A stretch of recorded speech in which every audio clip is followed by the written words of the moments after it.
नमस्कार। ज्योतिष सीखे कार्यक्रम के आज के भाग में हम भाव परिचय को और विस्तार से समझने का प्रयास करेंगे। अभी तक हमने 12 भाव, 9 ग्रह या राशियां आदि के बारे में जानकारी ली है, जो आशा है आप सभी लोगों को अभी तक याद होगी, क्योंकि आगे जाने का लाभ तभी है जब पिछला पढ़ा हुआ याद हो। आप बताइए, इस जन्म कुंडली में कितने भाव हैं? हाउसेस कितने हैं? 12।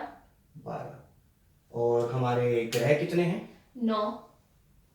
और हमने जो राशि पढ़ी थी, राशियां कितनी हैं? राशियां 12 राशि। आप इस जन्म कुंडली में बता सकते हैं लगन भाव कौन सा होता है? सबसे बीच वाला। सबसे बीच मतलब ये? हाँ जी। तो फिर 12वां भाव कौन सा बना? बीच वाले के ऊपर वाला, right hand side. This one, ठीक। क्योंकि हम इसमें एंटी क्लॉक चलते हैं। तो अभी तक आपको भाव परिचय में कुंडली के 12 भाव पता चल गए।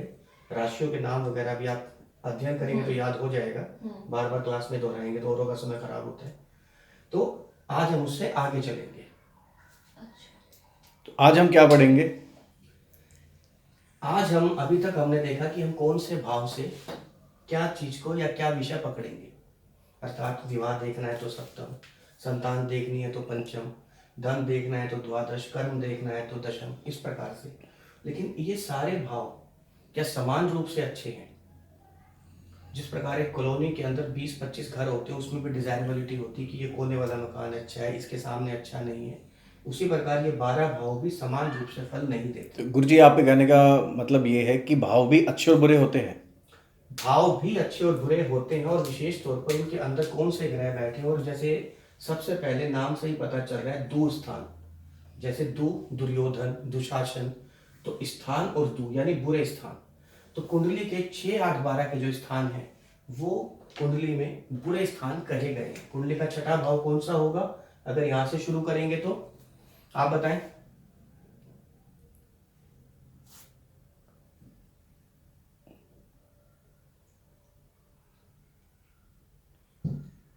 ये नीचे नीचे से जो अभी आपने कहा छठा, ये वाला होगा। ये छठा भाव जी। अष्टम। अष्टम ये राइट साइड में, तो नीचे की तरफ। जी। और द्वादश? द्वादश टॉप राइट साइड में।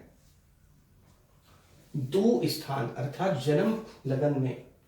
वैसे जन्म लगन अगर केवल लगन कहेंगे तो ये है, लेकिन अगर पूरी चार्ट को लेकर चलेंगे या जन्मांक के अंदर छठा, 8वां और 12वां भाव दो स्थान कहा गया। अर्थात अगर कोई शुभ ग्रह यहाँ पर जाकर बैठ जाएगा तो अपनी शुभता खो देगा, वो उतने अच्छे रिजल्ट नहीं दे पाएगा। जैसे कि कोई पढ़ा लिखा अच्छा स्टूडेंट किसी घटिया इलाके में चला जाए जहाँ रोज लड़ाई झगड़े होते हो, तो उतनी पढ़ाई पे उसके असर आ जाएगा। या शरीफ आदमी के पड़ोस में कोई बदमाश आके ठहरे तो उसकी शुभता पर, उसकी सकारात्मक शक्तियों पर फर्क पड़ता है। तो कोई शुभ ग्रह भी अगर छठे, 8वें, 12वें आकर बैठ गया तो वो अपनी शुभता खो देगा और वो अपने जो शुभ फल है उनमें न्यूनता कर देगा। इसलिए दू स्थान कहा गया है कि यहाँ पर जाकर व्यक्ति अपने खो देता है। जिस प्रकार बुरी जगह जाकर आदमी धन को, शक्ति को खो देता है, समय को, उसी प्रकार शुभ ग्रह अगर 2, 6 और 12 में आए तो वो खो देंगे। पाप ग्रह की तो बात अलग है, लेकिन जो शुभ ग्रह वो भी खो देंगे। इसी प्रकार तो अभी आपने देखा दो स्थान, ये आपका नेगेटिव में हुआ, इसको नेगेटिव ले लेते हैं। ठीक है, ये आप समझ गए। तो कुंडली में कुछ ऐसे भाव भी होंगे जिनकी विशेष प्रधानता होगी। कुंडली में जो सबसे अच्छे भाव है वो कहे जाएंगे त्रिकोण के।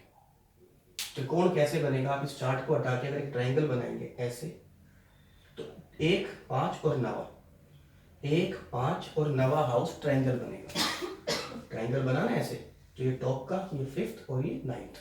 ठीक, क्लियर? तो 1, 5 और 9 त्रिकोण भाव है। लेकिन क्योंकि केंद्र, ये त्रिकोण केंद्र में भी आ जाता है, इसलिए हम त्रिकोण की बात करते हैं तो पंचम और नवम की विशेष करेंगे। ये केंद्र त्रिकोण है, ये केंद्र में भी आएगा। तो ये त्रिकोण पंचम भाव, शुभ ग्रह शुभ भाव, नवम धर्म भाव अच्छा ग्रह, यहां पर बैठे हुए ग्रह शुभ फल देंगे। ये और बात है वो किस अवस्था में है, बाल अवस्था में है, वृद्ध अवस्था में है, मुदित अवस्था में है, उदित अवस्था में है, या उनके ऊपर कौन सा ग्रह कहाँ से क्या दृष्टि डाल रहा है, वो दूसरी बात है। लेकिन सामान्य बात है कि ये अच्छे इलाके हैं जहाँ पर जाकर व्यक्ति अपने जीवन में तरक्की ले आएगा और वो औरों के भी काम आ जाएगी। फिर जैसे भी बात इसकी थी गुरुजी, ये जो आपने दूसरे वाला बताया, ये मोस्टली नेगेटिव पे ज्यादा फोकस करता है या पॉजिटिव पे? ये शुभ ग्रह है, ये प्लस का साइन दीजिए आप। आजकल आधुनिक पीढ़ी थोड़ा प्लस नेगेटिव समझती है, ये प्लस है, अर्थात इन भावों में बैठे हुए ग्रह शुभ ग्रहों में बैठे हैं। आपने अपने बच्चे को पढ़ने हार्वर्ड भेज दिया, ऑक्सफोर्ड भेज दिया, तो अच्छी जगह भेज दिया। अब वो पढ़ेगा या नहीं पढ़ेगा, उसके लिए उस ग्रह की भी शुभता अशुभता और कमजोरी, दिग्बल और सब प्रकार के षडबल देखने पड़ेंगे, लेकिन वो एक अच्छी जगह पे चला गया। अब वो रिजल्ट क्यों नहीं दे रहा, उसके लिए कुंडली का पोस्टमार्टम करना पड़ेगा, विस्तृत विवेचना करनी पड़ेगी। लेकिन कोई यहाँ चला गया, यहाँ चला गया, तो हम पहले ही मान लेते हैं वो कमजोर हो गया, वो अच्छे फल नहीं दे पाएगा। फिर आपका आता है केंद्र। केंद्र है पहला हाउस, चौथा हाउस, सातवां हाउस, 10वां हाउस। ये हमेशा शुभ स्थान है। केंद्र में बैठा हुआ ग्रह, त्रिकोण में बैठा हुआ ग्रह हमेशा शुभ होगा, as compare to those who are already posited in 6th, 8th और 12th हाउसेस। जो छठे, 8वें, 12 में स्थित है, उनके मुकाबले ये सबसे बेस्ट पोजीशन है, अर्थात ये किसी भी कॉलोनी के सबसे महंगे मकान है, पॉश एरिया बेसिकली। पॉश इलाके के सबसे अच्छे अपार्टमेंट्स यही हैं। ठीक, आजकल की अगर जैसे बात करते हैं।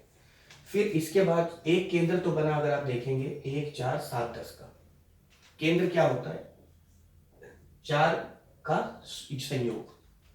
इसके बाद दूसरा केंद्र कैसे बनेगा, पहले से अगला, चौथे से अगला, 7 से अगला और 10वें से अगला, अर्थात दूसरा, 5वां, 8वां, 11वां। अभी तक हम कहा थे 1, 4, 7, 10, अब आ गए 2, 5, 8, 11 पे। फिर आपका आएगा, ये फल कैसे देंगे, इनके अलग अलग होते हैं। अगर फणफर में है, अपोक्लिन में है, तो कौन सा ग्रह अपनी स्टार्टिंग में फल देगा, कौन व्यक्ति को युवावस्था में फल देगा, कौन वृद्धावस्था में देगा, उनका फलित्व इस प्रकार यूज होगा। अपोक्लिन 3, 6, 9, 12 यानी कि अगला केंद्र। चतुरस्त्र सिर्फ 2 भाव, चौथा भाव और 8वां भाव। इन 2 भावों को क्या कहेंगे कि सूर्य और कहाँ बैठा है, एग्जाम्पल किसी को कहेंगे तो कि सूर्य मंगल चतुरस्त्र, अर्थात कि इसके सूर्य और मंगल चौथे और 8वें भाव में बैठे हैं कुंडली में। क्योंकि जैसे डॉक्टर अपनी डॉक्टर की लैंग्वेज करता है, वकील अपनी वकालत की भाषा में बात करता है, तो ज्योतिषी को भी यही भाषा बोलनी चाहिए कि कौन सा ग्रह पणफर में है, अपोक्लिन में है, बजाय कि आम आदमी की तरह शुरू हो जाए कि तीसरे में है, छठे में है। नहीं, आप इसको लग्नेश कहेंगे, द्वादशेश कहेंगे, व्यशेष कहेंगे, तो आपका ही सम्मान बढ़ेगा, नहीं तो सतही ज्ञान लगेगा। अगर आप इसे भाव कहेंगे तो आपकी बात में वजन होगा, अगर इसे हाउस और घर कहना शुरू कर देंगे तो वो आपको इतना गंभीरता से नहीं लेगा। डॉक्टर भी कैंसर होगा तो कैंसर का टेक्निकल नाम लेगा, जो टर्मिनोलॉजी ऑफ सिंपल आगे कैंसर नहीं बताता है, और कम से कम एक बार तो ले ही देता है भारी भरकम नाम, तो आदमी डर जाता है, बाद में बताता है क्या हुआ है। वैसे ही आपका भी फर्ज यही है कि मंगल को मंगल ना बोल के आप कुछ बोले। ठीक, अपोक्लिन 3, 6, 9, 12, चतुरुस्त्र 4, 8, उपच्चे 3, 6, 10, 11, त्रिकोण हमने पहले ही पढ़ लिया 5 और 9, और लीन। लीन अर्थात लीन में अगर आप देखेंगे कौन कौन से भाव हैं, 3, 6, 8, 12 अच्छे नहीं थे, 6, 8, 12, और 3 भी अच्छा नहीं माना जाता, त्रिछटाई के अंदर आ जाता है। तो लीन के अंदर सबसे निकृष्ट, यानी कि जो अपना फल नहीं दे पाएगा, अच्छा फल नहीं दे सकते। तो आज आपने क्या देखा, कुंडली में दुस्थान कौन से हैं, कुंडली में केंद्र स्थान कौन से हैं, कुंडली में त्रिकोण कौन से हैं। अगर सिर्फ त्रिकोण की बात करेंगे तो 5वां, और केंद्र त्रिकोण की बात करेंगे तो 1, 5वां। चतुरस्त्र कौन सा है, चौथा, 8वां। अपोक्लिन कौन सा है, 3, 6, 9, 12। ये पणफर कौन सा है, 2, 5, 8, 11। इन सब के रिजल्ट भी अपने अपने हिसाब से अलग अलग आते हैं, क्योंकि कुछ ग्रह जल्दी फल दे देते हैं कुंडली में, कुछ कुंडली में बाद में फल देते हैं। जैसे कि अभी बात हुई पणफर, पणफर ये अपनी यौवन अवस्था, यानी कि जो जातक है वो जब यंग होगा, यूथ बेसिकली, यूथ, और अगर ग्रह उस पणफर में है तो आप उसकी टाइमिंग ऑफ इवेंट के लिए निकालने के लिए क्या देखेंगे, इसको फल कब मिलेंगे, यूथ में मिलेंगे। किसी को बचपन में मिल जाते हैं, किसी को लेटर स्टेज पे मिलते हैं। और अगर आप देखेंगे आपका उसके बाद कौन सा है आगे, इससे अगला, तो यूथ से अगला कौन सा है, वृद्धावस्था। वृद्धावस्था, तो इसमें फल मिलेंगे वृद्धावस्था में। तो इनका प्रयोग आप इस प्रकार करेंगे। बाकी जब आप इनका बल निकालेंगे षट बल में, तो कौन सा ग्रह कहाँ बैठा, उसके हिसाब से उसके बल में न्यूनता और गति मिल जाती है। तो सिर्फ ग्रह कहीं बैठा है उससे नहीं, अभी जब आप ग्रहों की डिग्री देखेंगे कि एक ग्रह 0 से 30 डिग्री के बीच कौन से में है, 6, 12, 18, 24, 30, इसके हिसाब से बाल अवस्था से लेकर वृद्ध अवस्था तक है। तो तो अगर कोई शुभ ग्रह भी यहाँ बैठा है, मान लीजिए सूर्य यहाँ पर बैठा है, सामान्य तौर पे कुंडली लगेगी बहुत अच्छी, लेकिन सूर्य 29 डिग्री का है, यानी महाराज है, पद प्रतिष्ठा दे सकता है, सब कुछ करेगा, लेकिन 29 डिग्री का है, बिल्कुल अपने रिटायरमेंट के वर्ष पे है, ताकत खो चुका है। तो ये सूर्य वो फल नहीं देगा जो 18 डिग्री का सूर्य दे देगा। इसलिए अगले चैप्टर में आप पढ़ेंगे कि ग्रहों की डिग्री, कि हर ग्रह 30 डिग्री का होता है। अगर आप आज कुंडली लगाएंगे, कोई भी अभी रैंडम कोई भी, तो कोई ना कोई ग्रह की कुंडली होगी कि सूर्य आज क्या तारीख, आज 3 तारीख 3 तारीख, अगर आज आपने कुंडली बनाएंगे तो मोटे तौर पे सूर्य 20 या 21 डिग्री का होगा, क्योंकि सूर्य रोज 1 डिग्री चलता है, और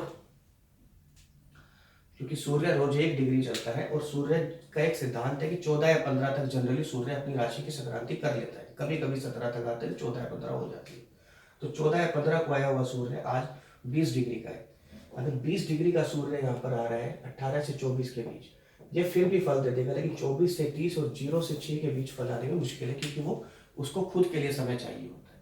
इस प्रकार जब आप ग्रहों की डिग्री, राशियों की डिग्री और नक्षत्र कौन सा चरण है, पहला, दूसरा, तीसरा, चौथा, फिर आप एक एक करके आगे चलेंगे। तो अभी तक आपने जो देखा 12 भाव, मैं इसलिए बार बार दोहरा देता हूँ, 12 भाव, 12 राशियाँ, 9 ग्रह, हल्का सा थोड़ा आगे भी चले गए 1-2 बार हम, जैसे आज अभिजीत नक्षत्र का भी डिस्कस हो गया था, क्योंकि कल पूछा था किसी ने भी। और ये जो 2 स्थान है कि सूर्य है तो सही कुंडली में लगनेश है, लेकिन बैठ गया 2 स्थान में, धनेश है लेकिन बैठ गया अष्टम में, तो क्या फल देगा। तो इसलिए आपको पता होना चाहिए कौन सा भाव अच्छा है, कौन सा बुरा है। ठीक है, तो आज के लिए इतना ही काफ़ी है।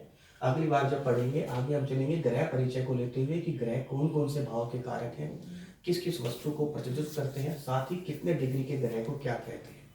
यहाँ तक आशा है कि आप सबको समझ में आ गया होगा। धन्यवाद गुरुजी। धन्यवाद।